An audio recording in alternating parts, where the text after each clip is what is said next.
Hello everyone, I am Janalina Riza and welcome to my video. Today, we're going to talk about something very important for every worker in the Philippines, your rights under the Labor Code.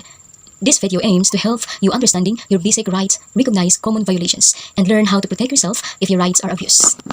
Right to equal work opportunities. So it means every employer, ilang ginatagaan og discipline action ang every employee nga mag-discriminate sa ilang kapwa employee nga walay dapat i-implement nila na walay discrimination nga mahitabo sa trabaho base sa kasarian, edad, religion, o political beliefs or social status.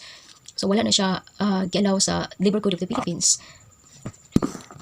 And then lastly is right to receive 13-month pay. So it is mandatory nga maka-receive ang 13-month ang kada employees in rank and file employees in it work at least 1 month in a calendar year. So maka-receive sila og 13-month pay in every December in annually year.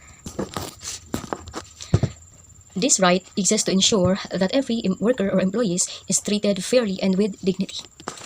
Right to equal work opportunities. So it means every employer ilang ginatagaan og discipline action ang every employee nga mag-discriminate sa ilang kapwa employee nga walay dapat i-implement nila na walay discrimination nga mahitabo sa trabaho base sa kasarian, edad, religion, o political beliefs or social status.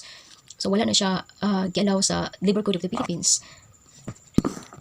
And then lastly is right to receive 13-month pay. So it is mandatory nga maka-receive ang 13-month ang kada employees in rank and file employees in it work at least 1 month in a calendar year. So maka-receive sila og 13-month pay in every December in annually year.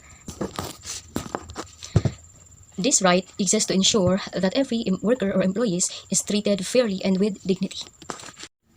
Thank you for watching. I hope this video helps you become more aware of your rights as a workers and as a employee in the Philippines. So always remember, you deserve fair treatment, safe working conditions, and respect in the workplace. I got you.